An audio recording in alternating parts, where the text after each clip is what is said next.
Humphrey Bogart. Humphrey Bogart was the epitome of cool, gravel-voiced, cigarette in hand, a man who seemed untouchable. But in 1956, reality struck hard. Years of smoking and drinking had caught up to him in the form of esophageal cancer. At first he brushed off the symptoms, weight loss, difficulty swallowing, until they became impossible to ignore. By the time doctors confirmed the diagnosis, the disease had already spread. Surgery removed his esophagus and 2 lymph nodes, but it was too late. The man who had stood unshaken in the face of Hollywood's toughest roles now faced a battle he couldn't win. His wife, Lauren Bacall, and close friend Spencer Tracy were by his side as he grew weaker, his once commanding presence reduced to a whisper of what it had been. On January 14, 1957, Bogart took his final breath at just 57 years old. Hollywood mourned, but Bacall felt the loss most deeply. The man she had adored, the legend who had defined an era, was gone. And while the world remembers him for his roles, those closest to him remember the private struggle behind the silver screen. Judy Holliday. Judy Holliday had a mind as sharp as her comedic timing, but even her wit couldn't outmaneuver fate. In 1960, at just 38, she was diagnosed with breast cancer. It was a cruel twist for a woman whose career thrived on laughter. She underwent a mastectomy and radiation therapy, yet refused to let illness define her. Even in the sterile walls of a hospital, she found humor, once quipping about the unappetizing hospital food. But behind the jokes, the battle was brutal. By 1964, her condition worsened, forcing her to retreat from the public eye. The world lost her brilliance on June 7, 1965, when she passed away at only 43. Her death was a tragic reminder that even the brightest stars can be extinguished too soon. Yet her legacy endures, a testament to the power of humor in the face of hardship. Gary Cooper. By the time the world learned of Gary Cooper's illness, the battle was already nearing its tragic end. In 1960, the legendary actor was diagnosed with prostate cancer. At first, he kept it private, shielding the public from the grim reality. But the disease was relentless. It spread to his bones, turning every movement into agony.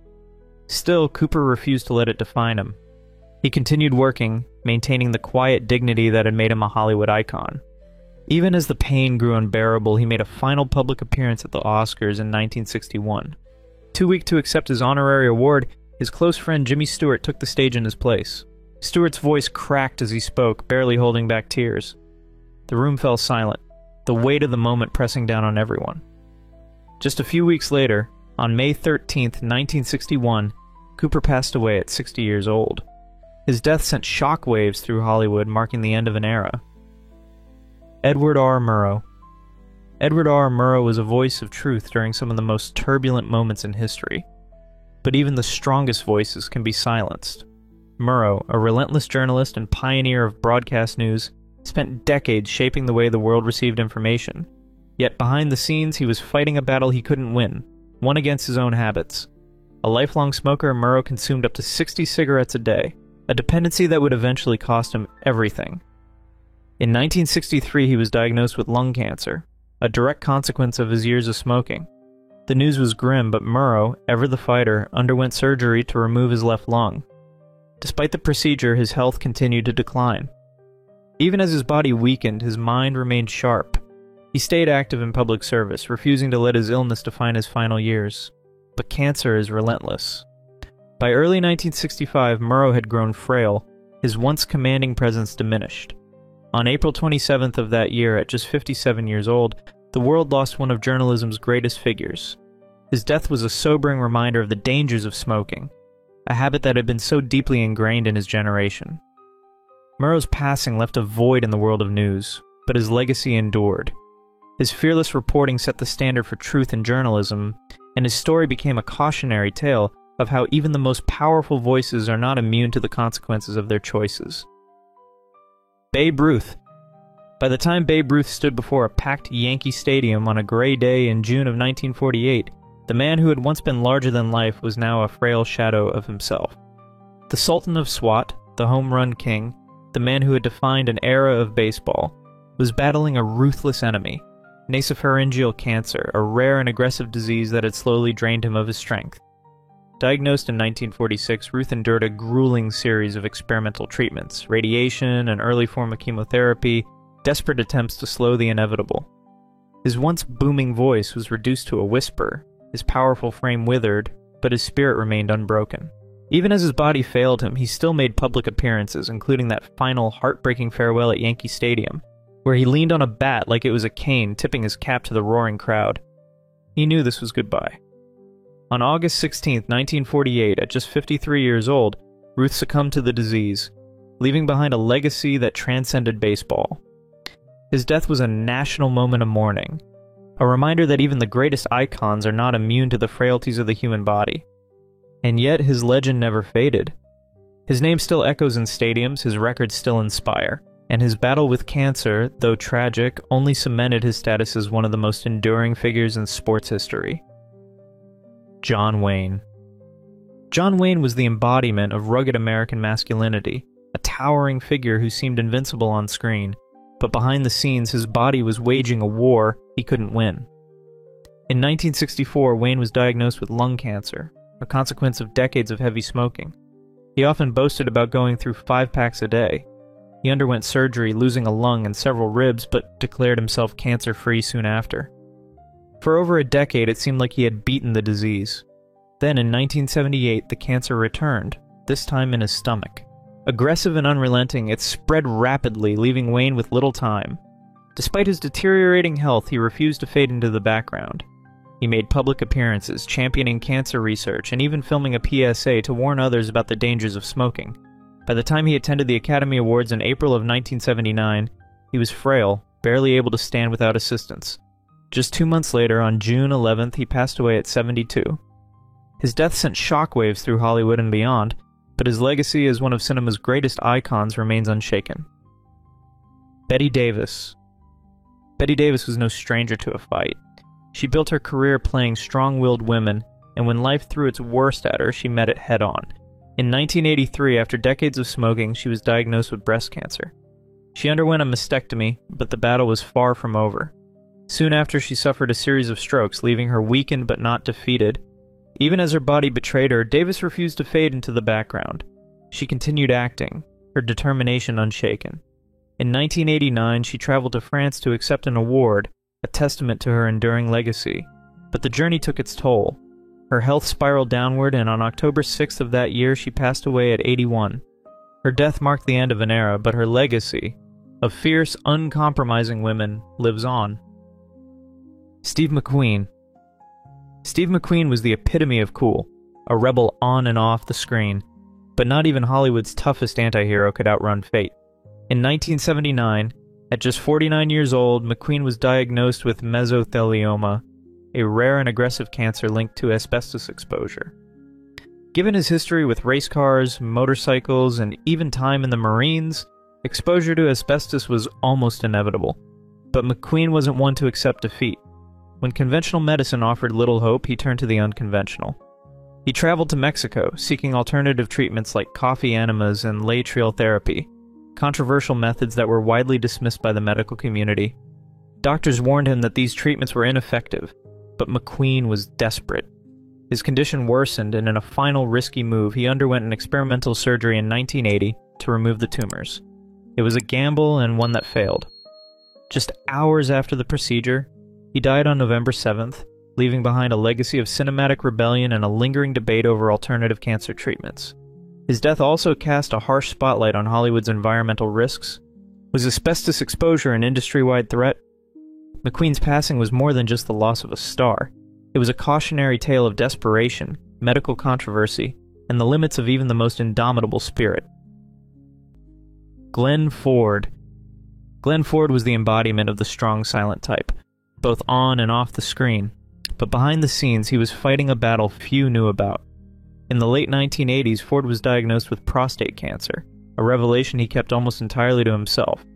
Unlike many who opt for aggressive treatments, Ford chose a quieter, more personal fight. He continued making public appearances well into the 1990s, never letting on that his health was deteriorating. His stoic nature only added to his mystique, leaving fans unaware of the struggle he carried behind his signature tough guy demeanor. By the early 2000s, his condition worsened, and on August 30th, 2006, Hollywood lost one of its most enduring leading men. Ford's passing at 90 marked the end of an era, but his legacy as a consummate professional and an unwavering screen presence remains untouched. Ann Sheridan. Ann Sheridan was the kind of star who lit up the screen with effortless charm, earning her the nickname the Oomph Girl. But behind the glamour, a silent battle was brewing. In 1966, she was diagnosed with esophageal cancer, a cruel twist of fate likely linked to her years of smoking. Despite the grim prognosis, Sheridan refused to let the disease define her. She pushed forward, continuing to film her television series, Pistols and Petticoats, even as her health declined. Her colleagues saw her resilience firsthand. She showed up, delivered her lines with the same energy as always, and never let on just how much pain she was in. But cancer is relentless. As the months passed, her condition worsened, and it became impossible to hide the toll it was taking. She was forced to step away from the show before its completion, a heartbreaking moment for both her and her fans. On January 21st, 1967, Sheridan's fight came to an end. She was just 51 years old. In a bittersweet epilogue, her final episodes aired posthumously, leaving audiences with a haunting reminder of what could have been. Her death sent shockwaves through Hollywood, a stark reminder of how fleeting even the brightest of careers can be. And yet, even in her final days, Ann Sheridan remained what she had always been: a consummate professional, a fighter, and above all, a star. Susan Hayward. Susan Hayward was the picture of resilience. A fiery redhead with an Oscar to her name and a presence that commanded the screen. But in 1972, the world was stunned when she was diagnosed with brain cancer. The news sent shockwaves through Hollywood, but what made it even more haunting was the lingering suspicion that her illness wasn't just a cruel twist of fate. It was the price she paid for filming The Conqueror near nuclear test sites in Utah. The production, backed by Howard Hughes, took place in an area contaminated by atomic fallout from government testing. Years later, an alarming number of cast and crew members, including John Wayne and director Dick Powell, would also develop cancer, fueling speculation that the set itself had been a death sentence. Hayward fought relentlessly, undergoing aggressive treatments, but the disease took its toll. She suffered from debilitating seizures, yet she refused to fade into obscurity. Even as her health declined, she made public appearances, determined to maintain the grace and strength she was known for. By early 1975, the battle was nearing its end. On March 14th, at just 57 years old, she passed away. Her death left Hollywood grappling with the consequences of environmental negligence, and to this day, The Conqueror remains one of the industry's most infamous cautionary tales. Yul Brynner. Yul Brynner was a force of nature on stage and screen, commanding audiences with his piercing gaze and unmistakable presence. But behind the regal facade, a deadly habit was taking its toll. A lifelong smoker, Brynner was diagnosed with lung cancer in 1983. Even as his health declined, he remained resolute, continuing to perform in The King and I until his body simply couldn't keep up. His final bow came in June of 1985, just months before his passing. But Brynner wasn't content to simply fade away. He wanted his death to mean something. In a haunting posthumous message, he recorded an anti-smoking PSA, delivering a stark warning. "Now that I'm gone, I tell you, don't smoke. Whatever you do, just don't smoke." His words, raw and direct, became an enduring cautionary tale. When he passed on October 10th, 1985, at the age of 65, he left behind more than just an iconic career. He left a final urgent plea that still resonates today. Jack Carson. Jack Carson was always the life of the party, a towering presence with a booming voice and impeccable comedic timing. But behind the laughter, a silent battle was unfolding. In early 1962, Carson was diagnosed with stomach cancer, a grim reality that forced him to slow down.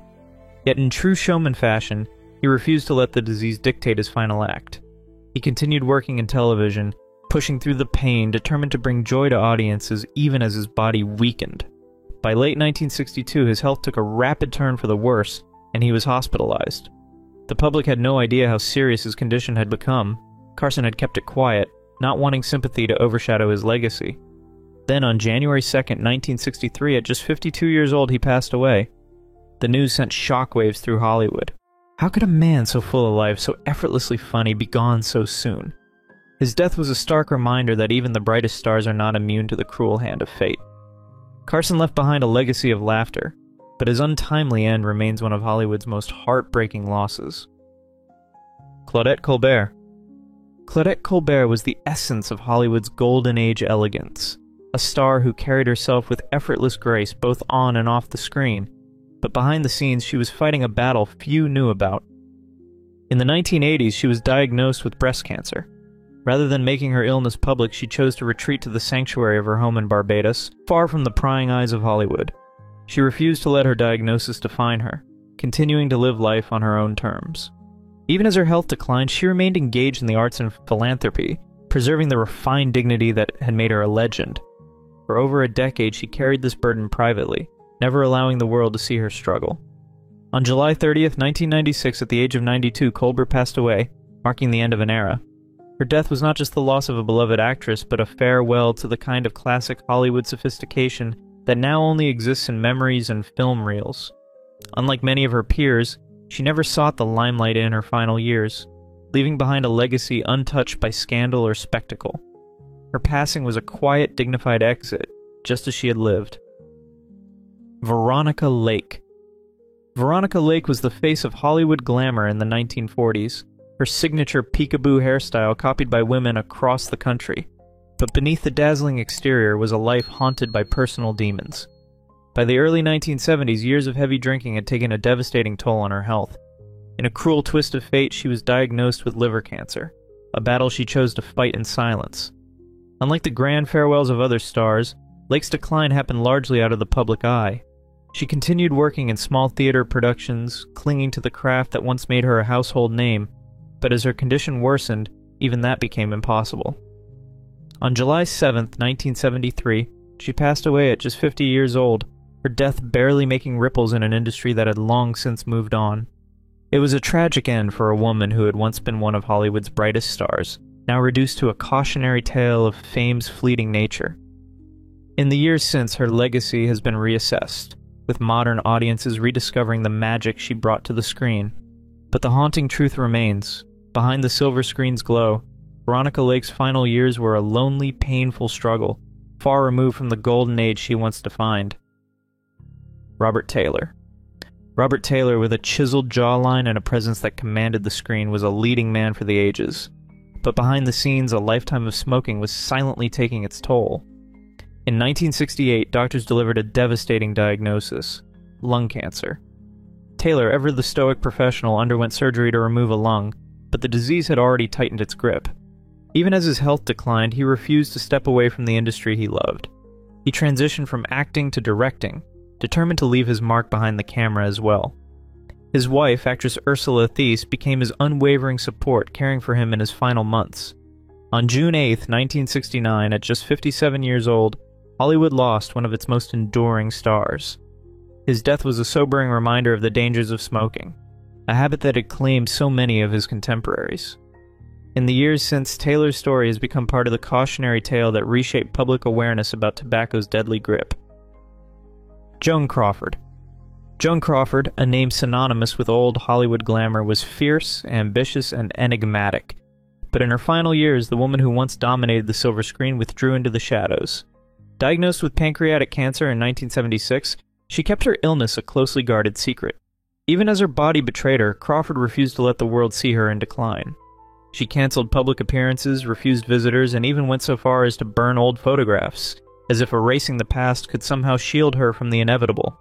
The once commanding star spent her last days in near total solitude, with only a handful of close confidants aware of the truth.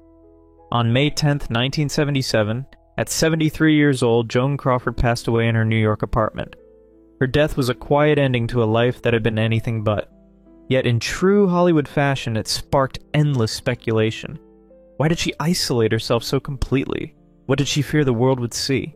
And how did her estranged relationship shape her final moments?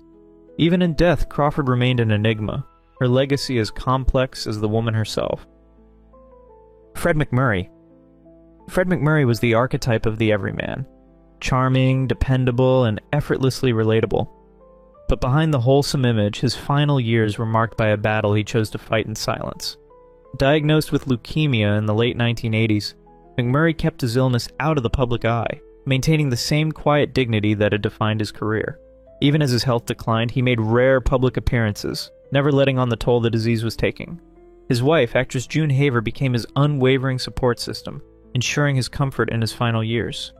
On November 5, 1991, At 83 years old, McMurray passed away, bringing an end to a career that had spanned decades and defined an era of Hollywood. His death was mourned by generations who had grown up watching him play the affable father, the charming leading man, and in rare moments, the cunning anti-hero. Though he left the world quietly, the legacy he built remains loud, a testament to the power of understated brilliance. John Huston. John Huston was a man who lived and breathed cinema, quite literally until his final moments. A towering figure of Hollywood's golden age, he had directed some of the most defining films of the 20th century, from The Maltese Falcon to The African Queen. But by the early 1980s, his body was betraying him. A lifetime of chain-smoking had caught up with him, first with emphysema, then with lung cancer. Even as his lungs weakened, he refused to slow down. He directed from a wheelchair, an oxygen tank by his side, his voice still commanding, his vision undiminished. His final film, The Dead, was a testament to his unrelenting spirit, a haunting, poetic adaptation of James Joyce's short story complete in 1987. It was as if he knew this would be his farewell, a meditation on memory, mortality, and the inevitable passage of time. Just months after its completion, on August 28, 1987, Huston took his last breath at the age of 81. His death marked the end of an era, but his legacy was immortal. His films, his stories, his unmistakable voice, they all lived on long after the director called cut for the last time. Brian Donlevy. Brian Donlevy was the quintessential rugged, no-nonsense tough guy on screen, but in the early 1970s he faced an opponent he couldn't intimidate: throat cancer. A lifelong smoker, Donlevy's habit caught up with him, forcing him into a grueling battle with the disease. He underwent multiple treatments, but the cancer's grip only tightened. Even as his health declined, Donlevy refused to fade into obscurity. He made occasional appearances, his once powerful voice now strained, his presence still commanding. But behind the scenes, the fight was taking its toll. In his final years, he stepped away from Hollywood, retreating into quiet reflection, looking back on a career that had made him a household name. By April of 1972, the fight was over. Donlevy passed away at 71, leaving behind a legacy of hardened, unforgettable performances. His death was a sobering reminder of the era's casual relationship with smoking, a habit that claimed far too many stars of the golden age. Paul Muni. Paul Muni was a master of transformation, a chameleon on screen who could disappear into any role. But in the early 1960s, life dealt him a role he could not prepare for, a battle with a brain tumor that would ultimately force him into early retirement. The disease crept into his memory, erasing the sharpness that had made him one of Hollywood's most revered actors. Once celebrated for his meticulous dedication to craft, Muni now struggled to recall lines, a cruel irony for a man who had built his legacy on inhabiting characters with an almost obsessive precision. His wife Bella became his anchor in those final years, ensuring that even as his health declined, he was surrounded by love and dignity. By the time he passed in August of 1967 at the age of 71, Hollywood had already begun to shift into a new era, but his legacy remained untouched, a monument to the power of performance, even in the face of an unforgiving illness. Miriam Hopkins. Miriam Hopkins was a star who commanded the screen with effortless sophistication, but behind the scenes she was fighting a battle few knew about. In the early 1960s, Hopkins was diagnosed with throat cancer, a devastating blow for an actress whose voice had captivated audiences for decades. Rather than retreat into despair, she made a bold decision. She would not let her illness define her. She continued to appear in television roles, maintaining her sharp wit and undeniable presence, all while keeping her diagnosis a closely guarded secret. Friends and colleagues had no idea the extent of her suffering, as she refused to let her declining health overshadow her legacy. But as the years passed, the disease took its toll. By the early 1970s, her condition worsened, forcing her to step away from the spotlight. Even then, she remained fiercely independent, choosing to face her final days on her own terms. On an October day in 1972, Hopkins passed away at the age of 69, leaving behind a legacy of elegance and resilience. Her refusal to be defined by her illness is a testament to her strength, a final act of defiance, from a woman who had spent her life commanding the stage and screen. If you've enjoyed this video, please leave a like and comment. Also consider subscribing and hitting the notification bell to get notified of our new videos each week. Thanks for watching.